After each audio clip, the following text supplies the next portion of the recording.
BRS party నుండి మరి నన్ను సస్పెండ్ చేయడం, తదనంతర పరిణామాలన్నీ కూడా మీరు చూస్తున్నారు. ఈ సస్పెన్షన్కి దారితీసినటువంటి అంశాలు ఏంటి అని ఆలోచన చేస్తే, ఒక తెలంగాణ ఆడబిడ్డగా మొదటి నుంచి కూడా నేను కొంత ఆలోచన ఉన్నటువంటి వ్యక్తి, కొంత సమాజం పట్ల కన్సర్న్ ఉన్నటువంటి వ్యక్తి.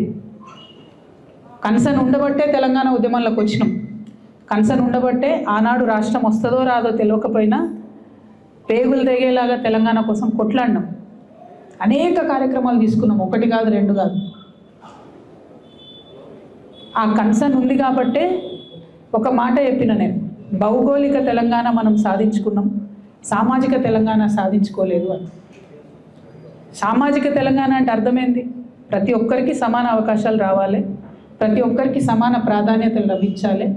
అది ఆర్థికంగా కావచ్చు, రాజకీయంగా కావచ్చు, సామాజికంగా కావచ్చు. దీనిలో తప్పేముంది?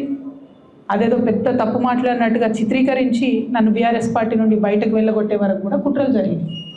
ఆనాడు నేను బీఆర్ఎస్ పార్టీలో ఉన్నప్పుడు ఏదైతే అన్నానో నేను ఇవాళ కూడా అదే అంటున్నాను. భౌగోళిక తెలంగాణ సాధించుకున్నాం, సామాజిక తెలంగాణ సాధించుకోవాల్సి ఉన్నది. ఆ సామాజిక తెలంగాణ సాధన కోసం తెలంగాణ జాగృతి ఖచ్చితంగా కట్టుబడి ముందుకు నడుస్తుంది. సామాజిక తెలంగాణ అంటే ఒక బీసీలది కాదు, ఒక ఎస్సీలది కాదు, ఒక ఎస్టీలది కాదు, అందరిది. ఓసీలలో ఉన్న పేదవాళ్ళది, మా మహిళలది, మా ఆడబిడ్డలది, మా యువకులది, మైనార్టీలది, ఎస్సీలది, ఎస్టీలది, బీసీలది, అందరిది. అందరికీ వారికి రావాల్సిన హక్కులు రావాలి. ఇవాళ వస్తున్నాయా, అందుతున్నాయా అందరికీ అన్ని ఫలితాలు? చూస్తున్నామా ఎక్కడన్నా? కాబట్టి సామాజిక తెలంగాణ అంటే అదేదో నినాదం కాదు, అదొక విధానపరమైనటువంటి నిర్ణయం ఇవాళ తెలంగాణ జాగృతి తీసుకున్నారు.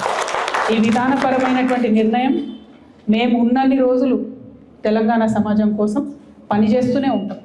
అన్ని లేయర్స్లో, అన్ని చోట్ల, అన్ని వర్గాలకు సంబంధించినటువంటి ప్రజలను కూడా అడ్రస్ చేస్తూ సామాజిక తెలంగాణ కోసం కట్టుబడి ఉంటాం, దానికోసం పనిచేస్తాం.